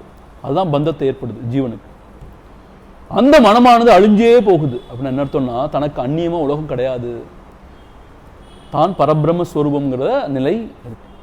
ஃபங்க்ஷனல் மைண்ட் என்ன அர்த்தம்னு கேட்டால், இப்போ அன்றாட உலகத்தில் இயங்கும் பொழுது we react to the world இல்லையா? பார்த்தீங்கன்னா சுவாமி எப்படி இருக்கீங்க, நல்லா இருக்கீங்களா அப்படின்னு கேட்குறாங்க. பிரம்மம், எனக்கு ஒன்றும் தெரியாது, பிரம்மம். ஒன்றும் தெரியாது சொல்கிறது யார்? அப்போ நல்லா இருக்கேன்ப்பா, உங்களுக்கு கொஞ்சம் உடம்பு சரியில்லைன்னு சொன்னாங்களே, இப்போ பரவாயில்லப்பா, மருந்து மாத்திரம் சாப்பிட்றீங்களா? ஆமாப்பா கொடுத்தாங்க, சாப்பிட்டுட்ருக்கேன். இப்போது பகவானுமே என்ன செய்வாராம், சில சமயம் அவருக்கு முட்டு வலி, அர்த்தரைட்டிஸ் உண்டு, அவர் ஒரு தைலத்தை தடவிட்டே இருப்பாராம். அவர் நகைச்சுவையாக சொல்லுவாராம், இப்போ நான் தைலத்தை தடவிட்டே இருக்கிறத பார்த்தாலும் யாரும் என்கிட்ட வரமாட்டாங்க, இந்த மகாத்மாவால் தன்னோட உடம்பையே பார்த்துக்க முடியல, தன்னுடைய வியாதியே சரி செய்ய முடியல, எப்படி எங்களுடைய வியாதியை சரி செய்ய போகிறான்னு சொல்லிட்டு வரமாட்டாங்கன்னு சொல்லுவாராம் பகவான். அப்படி ஸோ அது விவகாரத்தில் அவங்களுக்குமே வியாதி வர்றதை பார்க்குறோம், அதுக்கான மருத்துவம் செஞ்சுக்கிறத பார்க்குறோம். ஒரு வாட்டி பகவான் வந்து சமையலில் கெட்டிக்காரர். அவர் வந்து அந்த பாகசாலைன்னு சொல்ல அந்த அன்னக்ஷேத்திரத்துக்குள்ளே போய் சமைக்க ஆரம்பிச்சா அவ்வளோ டேஸ்ட்டாக இருக்கும். அதே மாதிரி உப்பு கொஞ்சம் கூண எல்லாம் கரெக்டாக தெரியுமா அவர். ஓகேடா பகவான் நீங்கள் எல்லாம் பரபிரம்மத்தை ஒன்றுன்னு சொல்கிறீங்களா, உங்களுக்கு எப்படி இந்த உப்பு கூடுறது குறையலாம் தெரியுதுன்னு கேட்டாங்க. அவர் சிரிச்சார், இது என்னது இப்படி கேட்குற நீ? அப்போது எல்லாம் ஒன்றாயிடுச்சுன்னா உப்பு தெரியாது, உரப்பு தெரியாது, இனிப்பு தெரியாதுன்னு ஆயிடுமான்னு. அப்படி தான் நம்ம அஜ்ஞானம் இருக்குது. இதெல்லாம் தான் பயங்கரமான அஜ்ஞானம். இப்போ உப்பு தெரியணும், உரப்பு தெரியணும், இனிப்பு தெரியணும்னா புலன்கள் வேணும், மனம் வேணும். இப்போ ஜீவன் முக்தர் ஆயிட்டாருன்னா ஒன்றுமே தெரியாது, எனக்கு உப்பு தெரியாது, உரப்பு தெரியாது, எங்கே கதவு இருக்குன்னு தெரியாது, எங்கே ஜன்னல் இருக்குன்னு தெரியாது, நான் முட்டிப்பேன் நம்பரா, எல்லாம் பிரம்மம் ஆயிடுச்சு, மாஸ் ஆஃப் கான்சியஸ்னஸ் ஆயிடுச்சு. எவ்வளோ அஜ்ஞானம் நமக்கு இருக்கு பாருங்க.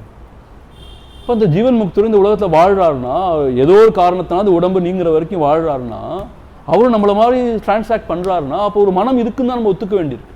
அவர்கிட்ட எவ்வளவோ ஆலோசனை கேட்குறோம் நம்ம போய், எவ்வளோ ஆலோசனை சொல்கிறார் அவர், எவ்வளோ ரொம்ப அதிசூட்சமான விஷயங்கள்லாம் சொல்கிறார். காஞ்சி மகா பெரியவரில் எவ்வளவோ காரியம் செஞ்சுருக்காரு இந்த நாட்டுக்கு, பாரத தேசத்துக்கு. தெரியுமா உங்களுக்கு? ரொம்ப கிரிட்டிக்கல் ஃபேஸஸில், ரொம்ப க்ரூசியல் ஃபேஸில் எவ்வளவோ கவுன்சிலிங் பண்ணியிருக்க, எவ்வளோ விஷயத்தை சரி பண்ணியிருக்காரு இந்த நாட்டில். அப்படி நிறைய சொல்லிட்டு இருக்காங்க. இப்போ அவர்லாம் அவ்வளோ பெரிய ஜீவன் முக்தர் எப்படி இவ்வளோ விஷயத்தை யோசிச்சு இவ்வளோ விஷயம் சொல்ல முடியுது? மனமெல்லாம் அழிஞ்சு போச்சு, எனக்கு எதுவுமே ஞாபகம் இல்லை, சாஸ்திரம்லாம் ஞாபகம் இல்லை, ஒன்று ஆதிசங்கர் எடுத்து எப்படி பாஷை எழுத முடியும், எப்படி சொல்ல முடியும் எடுத்து? ஸோ மனம் இருக்குன்னு தான் அர்த்தமாகுது. அப்போ என்ன சொல்ல வேண்டியிருக்கு? ரெண்டு வகையா மனம் இருக்கு. இதுதான் சொரூபம் அருவம் ரெண்டாவா சொல்றார். அப்போ இந்த ஜீவன் முக்தன் இருக்கானே, அவன் ஜீவன் முக்தி அடைஞ்ச பிறகும் அவனை பந்திக்கிற அந்த மனம் தான் இல்லாம போகுது.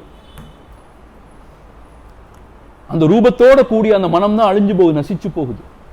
ஆனா அரூபமான மனம் இருக்கு. அப்போ அந்த விதேக முக்தி அடையும் போது என்ன ஆகுதுன்னா பாருங்க, தனதான சத்துவமாய் மனம் சேஷித்து, எப்போ ஜீவன் முக்தன் ஆன பிறகு அந்த மனம் வந்து தன்னுடைய உண்மையான தர்மமாகிய சத்துவமாயிடுது. ஆனா அது சத்துவமா இருக்கு, அது பந்தத்தை, ஏன்னா ரஜோகுணம் தமோகுணம் இல்லாததுனால அங்க பந்தம் கிடையாது. அதே மனமானது பாருங்க, தமசு ரசசு நசித்தல் சொரூபநாசம், தமசு ரசசே கிடையாதுங்க, பியோர் அதிசத்துவமாய் இருக்குது, அங்க பந்தம் கிடையாது. ஆனா ஃபங்க்ஷனல் என்டைட்டி அது இருக்கு. அனகா சத்துவம் தானும் அலிங்க தேகம் அடங்கும் போது, அப்போ என்ன ஆகுது, இந்த தேகத்தை விடும்போது என்ன சொல்கிறாங்கன்னு கேட்டால், அந்த லிங்க தேகங்கிற சூஷ்ம சரீரம் வந்து அந்த ஆன்மாவுக்குள்ளே அப்படின்னு அர்த்தம், அந்த இதயத்துக்குள்ளே ஒடுங்கும் போதுங்கிறார் பகவான். அப்போதான் அந்த சத்துவமான அந்த அந்த மனமுமே, அந்த அருவமான மனமுமே ஒடுங்கும் பொழுதுதான் எந்த போகமும் இல்லாமல் போயிடுறான். ஸோ அதனால ஜீவன் முக்திக்கும் விதேக முக்திக்கும் இப்படி ஒரு இதை சொல்றாரு. ஸோ நம்ம எல்லாத்தையும் வந்து தவறாக புரிஞ்சுக்கூடாது. அப்போ ஜீவன் முக்திக்கு மனசு இருக்கா? மனசு இருந்தாலும் டிரான்சாக்ட் பண்ண முடியும் வேர்ல்டு. இப்போ வேர்ல்டு இருக்கா? அட கடவுளே, வேர்ல்டு இல்லாட்டி அவன் எப்படி உங்கள்கிட்ட பார்த்து பேசுகிறான் அவன்? அப்போ வேர்ல்டு இருந்துச்சுன்னா அப்போ ஜீவன் முக்தன் இல்லையே. பாத்தியா, அங்கதான் சூட்சமம் இருக்கு. என்ன இருக்குன்னா, நமக்கு போல அவனுக்கு எதுவுமே அந்நியமா தோன்றல, அனநியமா இருக்கு. அதுதான் பிரம்மம்னு சொல்றோம். ஒண்ணுமே இல்லப்பா, எல்லாம் அனநியமா தோன்றுச்சுன்னா அதுதான் பிரம்மம். அந்நியமா தோன்றுச்சுன்னா அதுதான் சகம். அந்நியமா தோன்றும்போது ஜீவமும் சகமும் இருக்கான். அப்போ ஈஸ்வரன் கற்பிச்சுக்கணும், ஈஸ்வரன் சொல்ல வேண்டியிருக்கு. எல்லாம் அனநியமா போச்சுன்னா அங்க ஜீவனும் கிடையாது, சகமும் கிடையாது, ஈஸ்வரனை பத்தின பேச்சும் கிடையாது. ஸோ இந்த உலகத்தில் வாழும் பொழுதே, வேதங்களை கண்டு கேட்டு பேசி கொண்டிருக்கும் பொழுதே எல்லாம் அனநியமாகவே உணர்வா இருக்கக்கூடிய சாத்தியம் இருக்கு. அது எப்படி சுவாமிஜி? அங்க போய் பார்த்தா தான் தெரியும். இப்பயும் அப்படிதான் இருக்குது, எப்பயும் அப்படிதான் இருக்கு. சரி, ஞானம் பிறந்தவனு இப்படி ஆயிடும், இப்ப அப்படி இல்லைன்னு இல்லை. இப்பயும் அப்படிதான் இருக்கு. ஏனோ நமக்கு மறைப்பு ஒன்று இருக்கு, தெரியல. இப்பயும் அப்படிதான் இருக்கு, அனநியமா தான் இருக்கு எல்லாமே. நாம தான் அந்நியமா இருக்குன்னு சொல்லிட்டே இருக்கோம். யார் சொன்னா அந்நியமா இருக்குன்னு? உலகம் வந்து சொல்லிச்சா நான் அந்நியமா இருக்கேன் உனக்குன்னு? நாமளே தான் அதை அந்நியம் சொல்லி அதை தள்ளி வச்சிருக்கோம். எதுவுமே அந்நியம் கிடையாது. நாம் இந்த தேகம் சொல்றதுனால தான் அந்நியம் நினைக்கிறோம். நாம பரிபூர்ண அந்த சித் ஸ்வரூபம் சொன்னா, அந்த சித் ஸ்வரூபத்துக்குள்ள வர்ற எல்லாமே அந்நியம் கிடையாது, சித் ஸ்வரூபம் தான், அனநியமான சித் ஸ்வரூபம் தான். ஸோ தமோ குணம் தான் என்னத்தை உண்டாக்குது?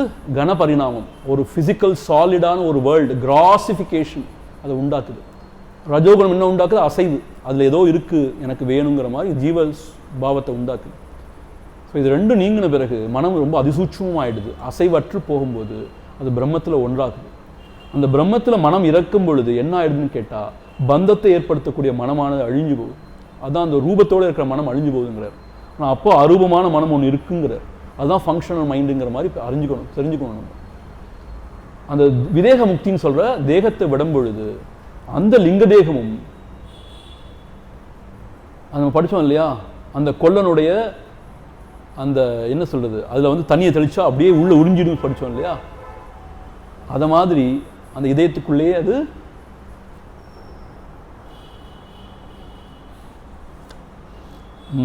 ஒடுங்கிடும் அப்படிங்கிற மாதிரி இங்கே சொல்கிறார். அதனால அது அரூபநாசம்.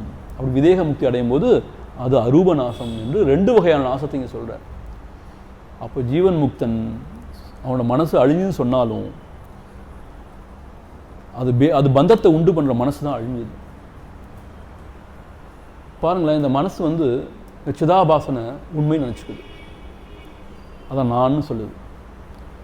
அந்த சிதாபாசன் எதிரிட்டு அறியக்கூடிய உலகத்தை கற்பிக்கிறான், அது உலகம் உண்மைன்னு நினச்சிக்குது. இதெல்லாம் தான் பந்தம். ஸோ நான் சிதாபாசன் நினச்சிட்டா, நான் பரபிரம்மத்துலேருந்து சிதாபாசனா வந்துட்டேன்னு சொன்னால் எவ்வளோ என்னுடைய நிலை தாழ்ந்து போகுது பாருங்க.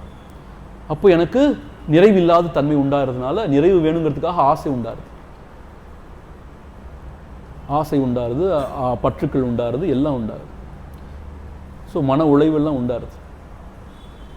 அவன் சிதாபாசன் இல்லை, நான் பரபிரம்மன் தெரிஞ்சுட்டான்னா சிதாபாசன் உண்டானாலும் ஒன்று தான், உண்டாகாட்டாலும் ஒன்று தான். அவன் எதிரிட்டு ஒரு உலகத்தை விளக்குனாலும் ஒன்று தான், விளக்காட்டே ஒன்று தான். எல்லாம் ஒரே மயமாய் பிரம்மம்னு அவனுக்கு நிச்சயமாக சந்தேகமே இல்லாமல் விளங்கும் அவனுக்கு. அதனால சிதாபாசன் எழுவானானே தெரியாது, எழுந்தாலும் அவன் காமிக்கிற உலகத்தை நம்ப மாட்டான், தனக்கு அந்நியமாக இருக்குன்னு நம்ப மாட்டான். ஆத்ம வித்யா விலாசத்தில் சதாசிவ பிரம்மேந்திரன் என்ன சொல்கிறாருன்னா, எக்கோவை பற்றி சொல்கிறார். ஒரு மலையில் வந்து ஆன்னு கத்துனா திருப்பி ஆன்னு கத்தும். அப்போ அஜ்ஞானத்தில் என்ன நினைப்பானோ, அங்கேருந்து யாரும் கத்துறான்னு நினைப்பானோ, ஆனால் அது அஜ்ஞானம் தான் இல்லையா, யாரும் கத்தலை. அப்புறம் ஞானம் வந்தப்போ என்ன தெரியும் உனக்கு? ஓஹோ, நம்மளோட தான் எதிரொலிக்குதுன்னு தெரியுமா. அப்படி ஞானம் வந்த பிறகு அது எக்கோ கேட்காம போயிடுமா? கேட்கும் பாரு. ஞானம் வந்த பிறகும் எக்கோ கேட்கும் தான். அதுபோல ஞானம் வந்த பிறகும் அவன் உலகத்தை பார்க்கறான், உறவாடுறான், எல்லாம் செய்யறான். ஆனால் உலகம் தனக்கு அந்நியமா இருக்கணும், உலகத்துக்குன்னு தனி ஒன்று இருப்புன்னு இருக்கணும் அவன் நம்புறதில்லை. அது எல்லாம் பிரம்மமா அவனுக்கு உணர்றதுனால அவனுக்கு நிறைவு தான் இருக்கு. ஆசை அழறதில்லை, அச்சம் அழறதில்லை, போக்கும் வரவும் இல்லை, புணர்வும் இல்லை, அப்படியும் இருக்கான். ஆனால் அது எது வரைக்கும்னு கேட்டால், ஏதோ ஒரு காரணத்தினால அந்த உடல் இருக்கிற வரைக்கும், அந்த உள்ள அந்த லிங்க தேகம் இருக்கிற வரைக்கும் அப்படி இருந்துட்டு இருக்க வேண்டியிருக்கு. அந்த லிங்க தேகமும் அடங்கின பிறகு அது அரூப மனமும் அழிஞ்சு போச்சுன்னு அர்த்தம். அப்போதான் அவனுக்கு ஒரு மனமும் இல்லைன்னு. ஆனால் ஜீவன் முக்தனாக இருக்கும்போதே அவனுக்கு முக்தி நிலை தான் அது, அதில் ஒரு சந்தேகம் வேண்டாம். நம்ம இப்போ கூட பார்த்தோம் தத்துவ விளக்க படத்தில், அந்த டிஃப்ரெண்ட் ஸ்டேஜஸ் ஆஃப் முக்தின்னு சொல்கிறாங்க இல்லையா. அதாவது பிரம்ம வித் வரன், வசிஷ்டன், அதெல்லாம் என்னன்னு கேட்டால் அவன் அனுபவிக்கிற அந்த இன்பத்தில் தான், அந்த பரமானந்தத்தில் தான் இருக்கே ஒழிய அவனுக்கு ஞான நிலையில் இல்லைன்னு சொன்னார். ஸோ ஜீவன் முக்தன் அந்த ஞான நிலையில் இருக்கான். ஸோ அதனால் அவன் அந்த விதேக முக்தின்னு சொல்லும்போது எல்லாமே ஒடுங்கி போகிற மாதிரி இங்கே சொல்லியிருக்காங்க. ஆனால் பகவான் ரமண மகர்ஷி இதை ரொம்ப விளக்கமாகலாம் விரித்து சொல்ல மாட்டார், ரெண்டையும் பேதப்படி சொல்ல மாட்டார். ஏன்னா நமக்கு இந்த ஜீவன் முக்தியை இன்னும் விளங்காத போது, அதுக்கு மேலே ஒன்று இருக்கா விதேக முக்தி, அதுக்கு நான் ட்ரை பண்ண போகணும்னு ஆரம்பிச்சிருவோம். அதெல்லாம் ட்ரையெல்லாம் பண்ண முடியாது. பிரார்த்தனை இருக்கிற வரைக்கும் உடலும் மனந்து இருந்து அது விழுந்து போகும். அது எங்கே விழுந்தாலும் அவனுக்கு கவலை கிடையாது, எப்படி விழுந்தாலும் அவனுக்கு கவலை கிடையாது. ஏன்னா அது ஏற்கனவே அவன் அற்று போயிடுச்சு, அவன் பிரம்மம் ஆயிட்டான். அது எப்படி அந்த மாட்டோடைய கழுத்தில் மாலை இருந்தாலும் கீழே விழுந்தாலும் அந்த மாட்டுக்கு ஒன்றும் கவலை இல்லாத மாதிரி, அவனுடைய அந்த குடிகாரனுடைய வேஷ்டி இடுப்பில் இருந்தாலும் கீழே விழுந்தாலும் தெரியாத மாதிரி அவனுக்கு உடல் இருக்கா இல்லையான்னு கூட தெரியாதான். அது அஷ்டவக்கரர் சொல்கிறார் இல்லையா. ஸோ அது மாதிரி அவன் நிலைன்னு சொல்கிறார். ஓம் பூர்ணமத பூர்ணமிதம் பூர்ணாத் பூர்ணமுதச்யதே பூர்ணஸ்ய பூர்ணமாதாய பூர்ணமேவாவசிஷ்யதே. ஓம் சாந்தி சாந்தி சாந்தி. ஹரிஹி ஓம் ஸ்ரீ குருப்யோ நமஹ. ஹரிஹி ஓம்.